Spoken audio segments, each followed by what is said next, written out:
Hey guys, hopefully you've been busy working on your sit stays. We're going to give them a practical application today. We're going to work on having your dog in a sit stay whilst you open the door, walk through it, and then call your dog to you.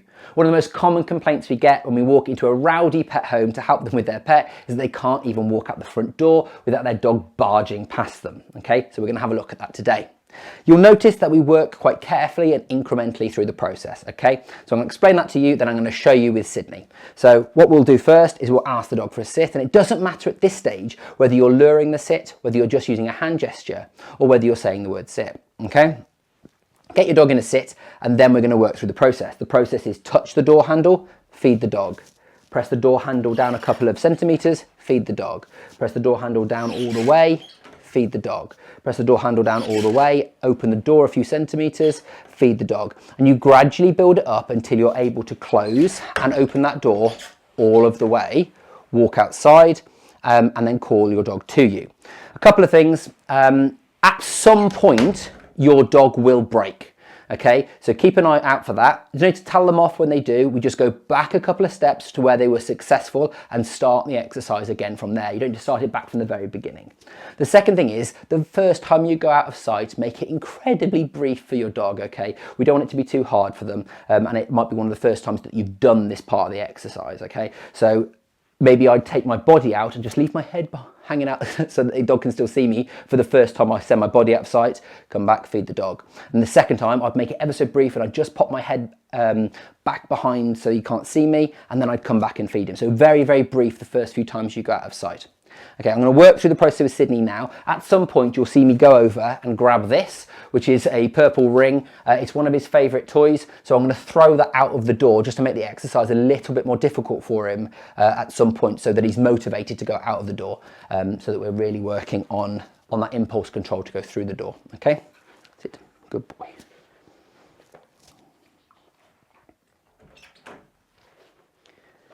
So notice that I'm returning back to Sydney each time. I'm not, he's not breaking the sit each time. It doesn't matter if he does. Let's say I'll drop a treat or something like that, which is inevitable at some point. We'll just reset him if he broke for any reason. Good boy.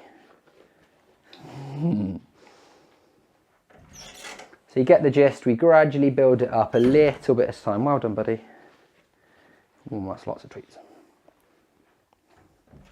Until we're able to open it completely. Now, like I said, when you get to this stage, you're going to want to be careful, okay? Because when you first go out of sight, your dog's going to find it really challenging. So maybe you just go half out like this, come back, reward your dog, okay? You'll notice that I'm rewarding him in position for this. I'm not using the marker word, okay? Because if I use the marker word, the dog will break and the dog will come to me. So for example, if I was here and I say yes, this is what happens, and Sydney comes to me. Good boy, well done, mate. Okay, so let's pop Sydney in a sit here. Good boy, sit. Nice. Good lad. Okay, and Sydney in a sit, I'm able to walk out here.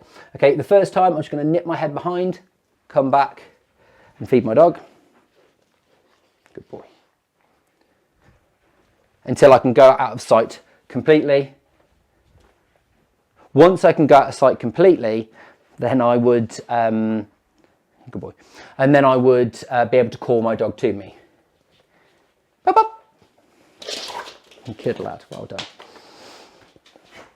Okay, once you've got a dog that you can do this exercise with, you can start to make the outdoors out there much more interesting and really challenge your dog. So for example, maybe you throw some treats out there, or maybe you throw their favourite toy out. Sit, good boy.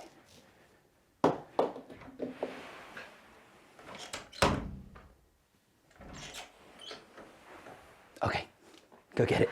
Yeah, good boy. Get it. Yay, good lad. Okay, so door manners exercise, go steady, doesn't matter if it takes you a couple of weeks, but you'll be glad that you've got it in your toolbox for the rest of your dog's life. Good luck. To learn more, hit that like button, subscribe, and hit the notification bell.